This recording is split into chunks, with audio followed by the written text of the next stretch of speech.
Welcome, everyone, and thank you for joining us for round 2, back 9 of the 2023 Crush on the Concho. This is presented by Lone Star Disc. Shout out also to the local club Low Putt Disc Golf. I'm Joel Freeman, and I'm joined by my co-host today, Casey White. Yep, good day out on the middle Concho permanent course for the second round of the tournament here.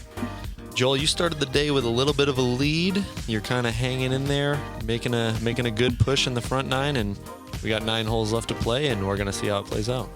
Yeah, me and Emerson are kind of, we're keeping pace with each other. He's got more birdies, but he's also got 1 bogey. I've been able to stay away from the bogeys so far. And Nico bouncing back from a slow start in round 1, so good to see him kind of turning things around. This is this is a big deal for the local area. This is the first year that this tournament has been an A tier. So it's been a B tier in the past couple years, and so congrats to the San Angelo area on getting the bump up.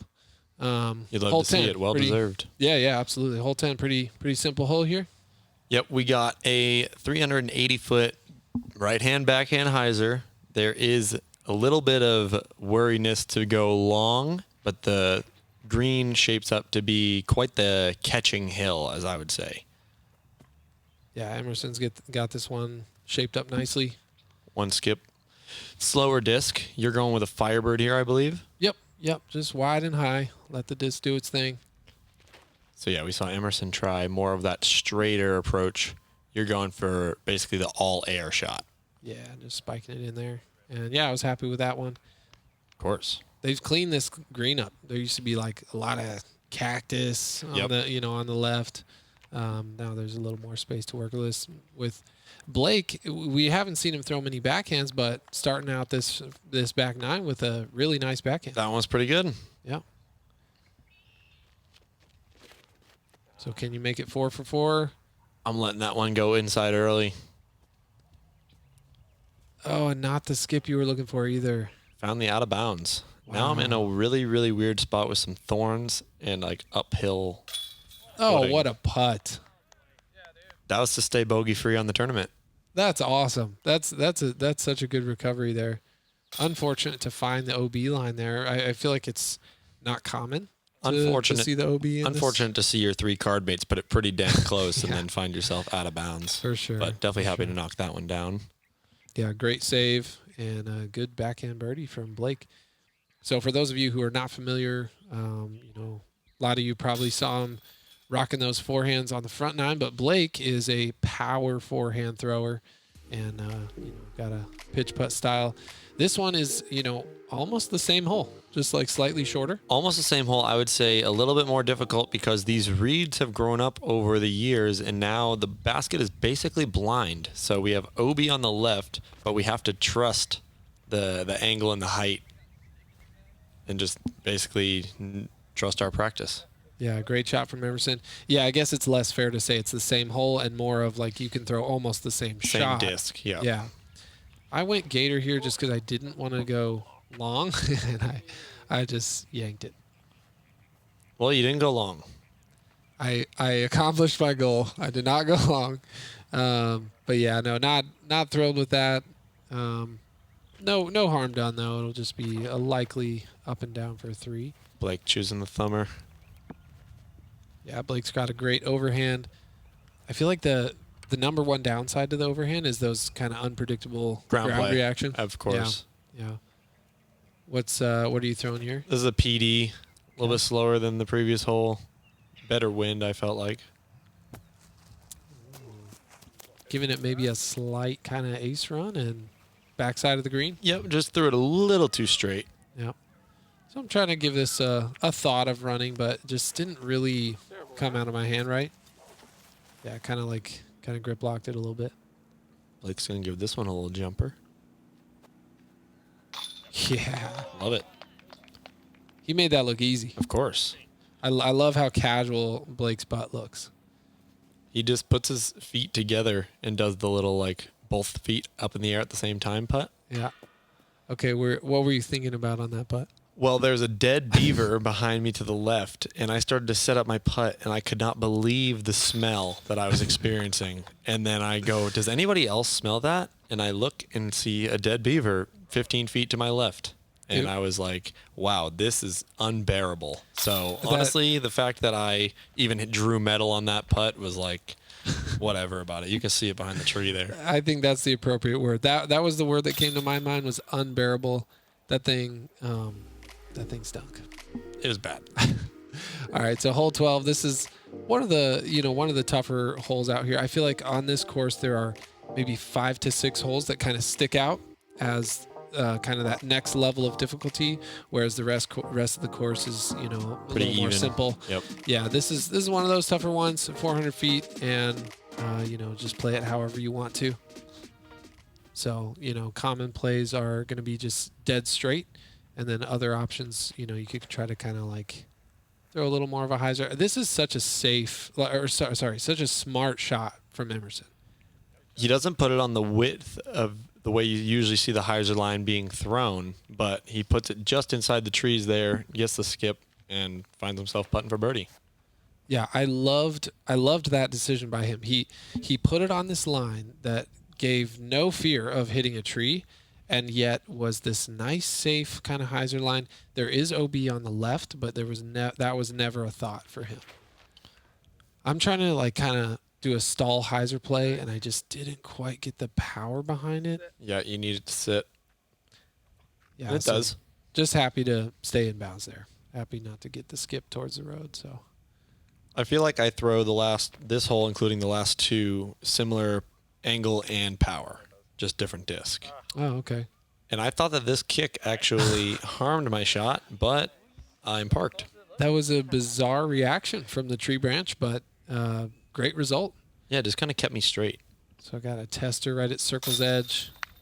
Really happy to see that one go in. For some reason, I knew you were going to make that one. There was a little bit of a left to right breeze, so I tried to kind of start it on the left side of the basket, and it worked out really nicely. Emerson knocking down his bird. Yep, good looking stroke from Emerson. And if Blake's able to connect, we're looking at a star frame on one of the tougher holes out here. Oh, shoot. Yeah. I think Blake is one of those players that would rather be 34 feet than 30 feet. Sure. Maybe, you know what I mean? Maybe so, yeah. Yeah. He likes that little jumper. And then you'll tap in from the bullseye. Happy about that one. No dead beaver in my way on that putt. All right, so hole 13. 2 main options. What are they? Is a wide sidearm over to the left, but the problem is that white railing you see there is an out-of-bounds volleyball court. We're facing a little bit of a headwind, but I think that the choice is just to keep it inbounds over the right side the whole way with a right-hand backhand hyzer. Yeah, I agree. I think the backhand is the smarter choice, but Emerson's getting risky. Catches that sand, and it keeps him short. He's looking at bogey at best. That's the one thing you really don't like to see. I'm loving this line. Comes out how I want. Good stability.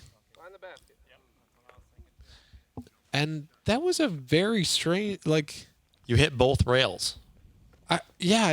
Okay. I mean, I was thinking like maybe tree and then rail or something. We saw it kind of grind across the rail, so that was a weird shot. And turns out OB, unfortunately. So you made me trust mine way out wide. I'll say that for sure. For sure. Yeah, so you're inside the circle looking at a birdie. Blake taking that forehand route. With that Champ Max. Yeah, and that's well done. Yeah, so you guys will both have somewhere in the neighborhood of 27 feet. Emerson's looking at maybe 70, something like that. I find the white bar to be an interesting OB line because Emerson had absolutely no option to jump putt that. Oh, yeah, that's a good point. Yeah. Interesting observation there. Blake cleaning up his birdie. Yep. Yeah, Blake's trucking along. He started slow, but he's moving things back in the right direction. So good to see him pick things up. Yeah, I'll match the birdie. That was a really nice hit. OB right behind the basket, like another one of those putts where you don't want to be thinking about it, but it is there. Definitely. Yeah, and so this is also something that I've never done before. With where my mark was, you get your meter in any direction. And so I actually took my meter kind of like Closer to the cutting basket. through the OB a little bit. So that was interesting. But okay, so 14. You do have kind of a tricky little kind of backhand play, but the most common play you'll see is forehand skip off the road. I'm actually throwing a more understable FD3 on a flip up, never really putting it out over the road, just kind of making sure I can land within circle. Yep, job done. Birdie look. Blake is looking at the thumber. Yeah, he's gonna show us. Oh, is this Basically standstill. true? That was way too casual, Blake. Come on. Perfect. Yeah, that was well played. That was a beast. Yep, champion beast. Very interesting thumber choice. Trying to get mine out over the road and just needed about 6 more inches, but it's overstable enough to get the skip, and that's no problem. There is that little rut right Yeah. before the road starts, and if you hit the rut in the wrong spot, it might tip your disc up onto an Anheuser angle and slide you out over the road. So Yeah, enough to make you scared. And Emerson just hit that rut that you were talking about, just like I did, and same result. So literally identical. yep. So we're both happy with that. That's fine. You'll be up first. You got that OB right behind your putt again. Yeah. I basically just trusted the same way I did the previous putt. Yep. That was very solid. Felt pretty good about it. Yep. They both look the same, right in the sweet spot. And birdie. There's my birdie. We're looking at a chance for another star frame.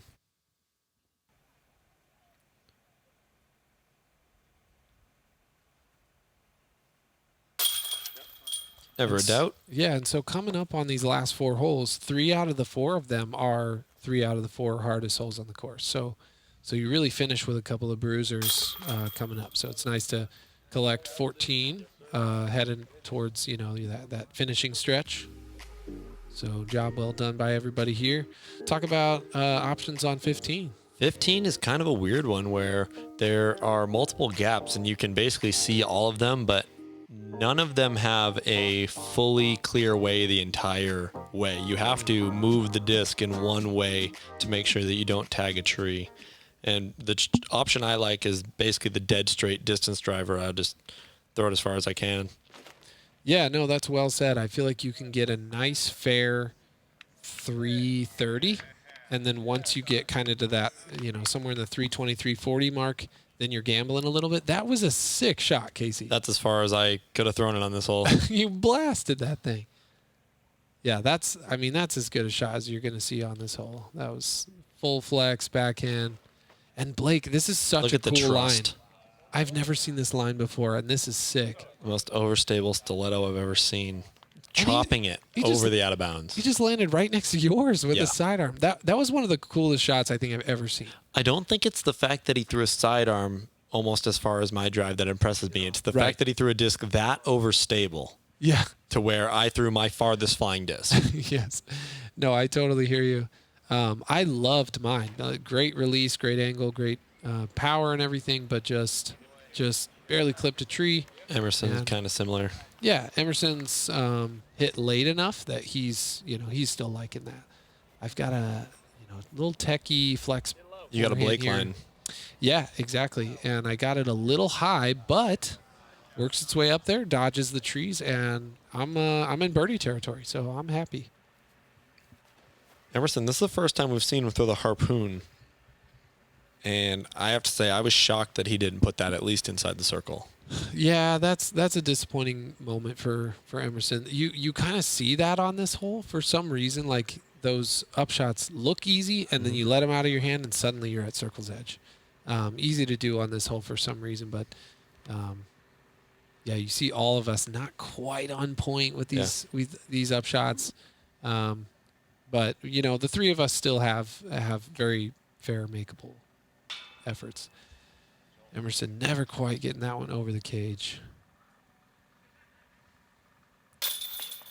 You actually had some commotion going on that putt. You had to reset, I think, 2 or 3 times. Yeah. Multiple different things going on. Yep. I was ready to go, kind of reach back, dog barked, kind of reach back one more time. just little of this, little of that. But so happy to see that one drop ultimately, and you make a nice birdie as well. Yeah, definitely not proud of that upshot, but trusted in my capability that I would be able to clean up the putt with no issue. Yeah. I like to call that giving, half a stroke to the field, and then you made that half stroke back with the putt. Yeah. All right, so on to 16. This is your last chance at kind of like an easy hole. It's wide open. Just kind of throw whatever disc and angle you want to throw, 340. You and I have had a couple conversations about a hole like this.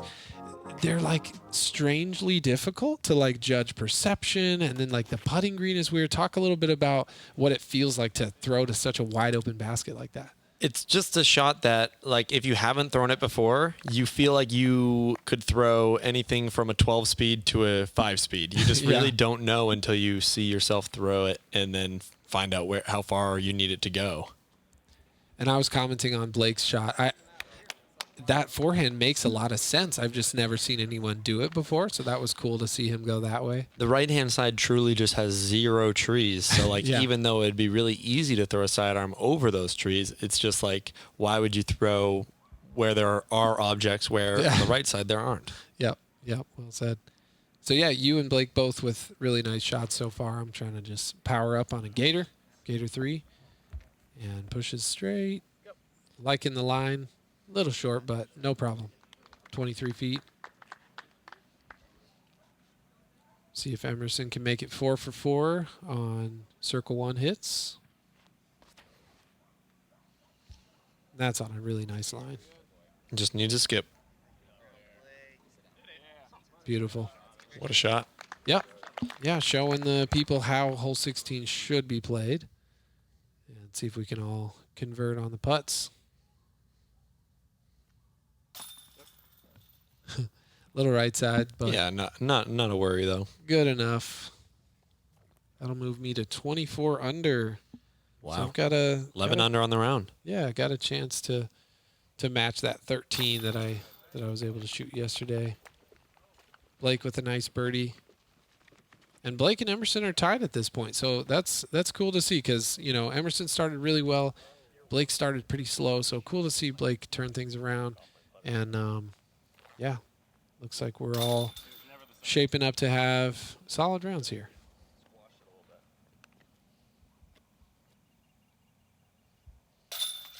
There you have it. Yep, star frame as it should be. But like we were saying, it could so easily get away from you. Now, this probably hardest birdie on the course. Think that's fair to say? With typical wind, I would absolutely say so. When you're faced with a pretty calm day like we were today, it's really hard to kind of gauge what disc you actually should throw when it's not, as far as you can possibly throw your most overstable disc. Yep. I'm reaching for FD here. Yeah, so you can go forehand flex, backhand straight shot. I was going for the straight shot. I just released it a little too far to the right. Yep. Yeah, and again, like this is, it's nice and fair for the first 70, 80% of the way there, and then it's a little bit of a gamble with some of those late trees. Blake's going flex forehand, and got this one kind of like a little high and maybe not quite the angle he was looking for, but good roll, 35 feet. What are you throwing here? Yeah, so I'm going, just my go-to destroyer on a power hyzer. This was a route that I had not seen until this year, but somebody showed it to me in practice. So shout out to Harris Reed for showing me that line.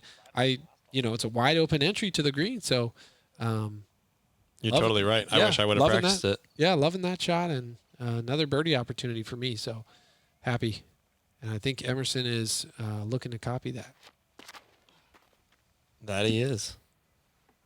Blast one out there. And it's a better line, but a little bit short.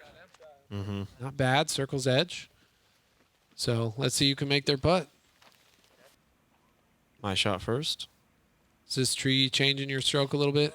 It is changing it, but it's actually changing it into somewhere that I'd want to change it to. Like I actually really like to putt on Anheuser around an object rather than just have a blank canvas for a putt. Sure. Nice. Yeah, that's cool. All right, come on, Blake. Yeah. Very nice. Yeah, Blake's made some good putts this round. Good to see. All right, Emerson from circle's edge. His putter's matching his shorts. Ooh. Just a late release there. Yeah, just kind of pulled that one a little bit. A little tester range for me. Trying to get a good stroke on it. Another birdie on the board. Yeah, happy with that. Hit nice and center. Emerson with probably more of a comebacker than he was hoping for, I would say. Definitely, yeah. This is in that 27-foot range. Yeah, but hits it nicely. Yeah, good composure from Emerson there.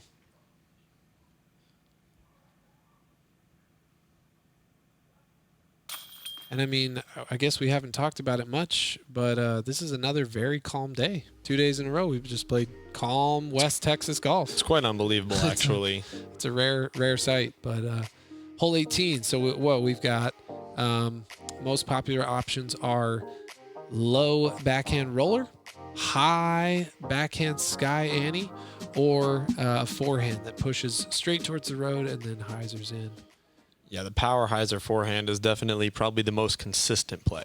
Yeah, that's what I see as kind of like the safe play. Like if you're not trying to do anything too fancy. And yeah, Blake got his a little higher than I think he wanted, but worked its way in a nice spot. So I'm trying to throw pretty much the exact same shot that I just tried to throw on 15. I noticed that. Comes out a little kind of soft, but misses all the trees, and I'm happy. That's a good spot. Yep.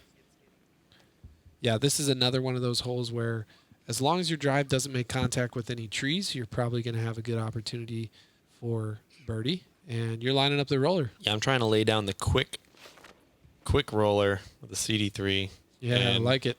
This is basically exactly what I was looking for. Yeah, looks great. Yeah, I think with if you've got the right player and the right disc on the right angle, I think you could reach the basket off the tee here. Very interesting. The Mando makes it really tough because you got to get it to the ground very early. Emerson really getting to the ground early. Yeah, speaking of getting to the ground, yeah, came out a little low, but I think that's still in range. It depends on how many trees are in his way, but A lot of work left. yeah, definitely.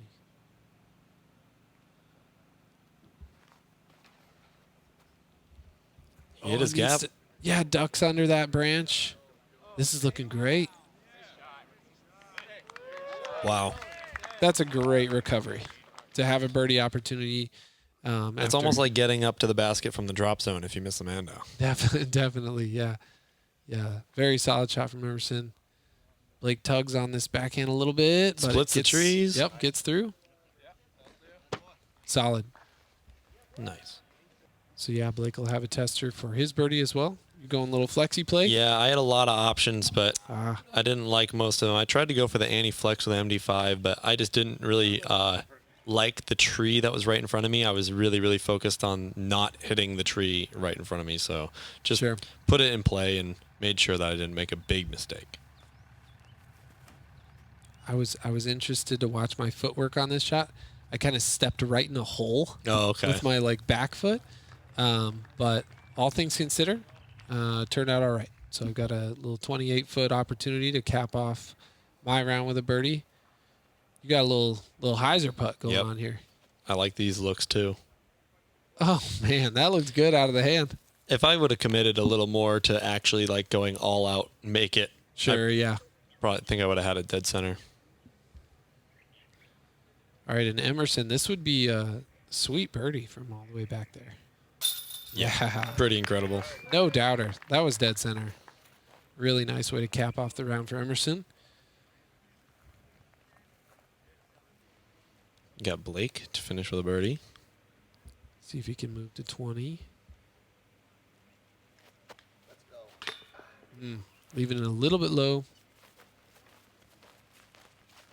And I guess I'll be the last to put in effort for a birdie. Yep. Yeah, and that one came out really nice. Gotta love it. Yep, dead center, and that's back-to-back 13 unders. And a 5-stroke lead going into the final round.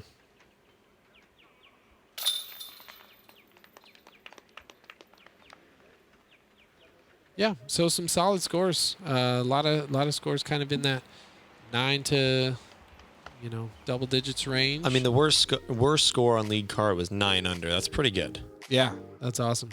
You're welcome, everybody. No, I'm just kidding. That's a lot of green. So, Emerson with 1 bogey on the front, 1 bogey on the back, just kind of holding him back. Could have been a really good round for Emerson. Absolutely. He nearly shredded all the way through. He had 3 pars. Yeah. Yeah. But Blake and I each matching each other with a 9 under, and then you shoot another 13 under. Yep. So here's our leaderboard. Same lead card for final round. So that's gonna be fun. Going back to the temp course tomorrow, so back to the round 1 layout, and it's gonna shake things up. Definitely. And chase card. These guys are all great players. Look at that. That chase card is very strong. So sure to see some exciting things tomorrow. And so yeah, thanks everybody again for joining. And signing off. I'm Joel Freeman. Casey White. Thank you for watching the Crush on the Concho, presented by Lone Star Disc and Low Putt. We will see you for round 3.